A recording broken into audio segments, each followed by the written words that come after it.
Global electric vehicle race ముగిసింది. మనం ఓడిపోయాం. మీరు చూస్తున్నారు పీవై తెలుగు. అసలు విషయంలోకి వెళ్తే చైనా గెలిచింది, ఈవీ ప్రపంచంలో పూర్తి ఆధిపత్యం సాధించింది. చూడండి, భూమి మీదున్న మొత్తం ఎలక్ట్రిక్ వాహనాల్లో ఏకంగా 70% చైనాలోనే తయారవుతున్నాయి.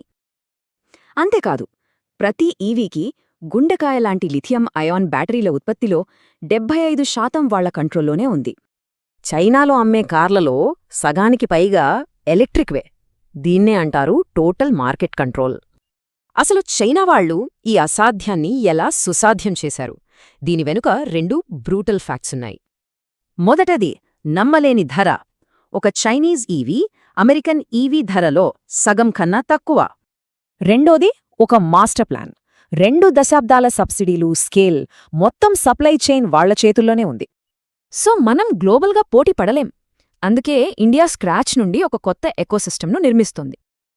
ఆ ప్లాన్ ఎంత పెద్దదో చెప్పడానికి ఈ ఒక్క నంబర్ చాలు. 75,000 కోట్ల రూపాయలకు పైగా భారీ పెట్టుబడి. ఈ డబ్బుతో లోకల్ మ్యానుఫ్యాక్చరింగ్ పెంచడానికి, ఇక్కడ ఈవీలను మరింత అందుబాటులోకి తీసుకురావడానికి వాడుతున్నారు.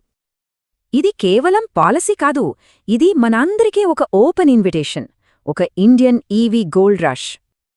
ముందుగా ఎంటర్ప్రెన్యూర్స్కి ఇదొక గోల్డెన్ ఛాన్స్, ముఖ్యంగా ఛార్జింగ్ ఇన్ఫ్రాస్ట్రక్చర్లో.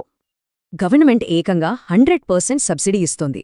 అంటే దాదాపు 0 ఇన్వెస్ట్మెంట్తో ఛార్జింగ్ బిజినెస్ మొదలుపెట్టొచ్చు. ఇందులో సంపాదన కూడా భారీగానే ఉంది. ఫ్రాంచైజీలు నెలకు 2 నుండి 5 లక్షల వరకు సంపాదిస్తున్నారు. ఇక స్టూడెంట్స్, ప్రొఫెషనల్స్ విషయానికి వస్తే ఇది భారీ జీతాలతో కూడిన ఉద్యోగాల సునామీ లాంటిదే. ఈ 500,000 కొత్త ఉద్యోగాలు మ్యానుఫ్యాక్చరింగ్, R&D, సాఫ్ట్వేర్, సర్వీసెస్ ఇలా అన్ని రంగాల్లో ఉంటాయి. శాలరీలు కూడా ప్రీమియమే.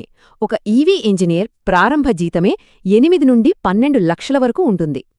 సో క్లియర్గా ఒకటి చెప్పొచ్చు, ఇండియాలో నెక్స్ట్ దశాబ్దం మొత్తం ఎలక్ట్రిక్ మొబిలిటీదే. కానీ యాక్ట్ చేయాల్సిన టైం ఇప్పుడే. మార్కెట్ కాంపిటీషన్తో నిండిపోయేలోపు ఫస్ట్ మూవర్స్కే పెద్ద అడ్వాంటేజ్.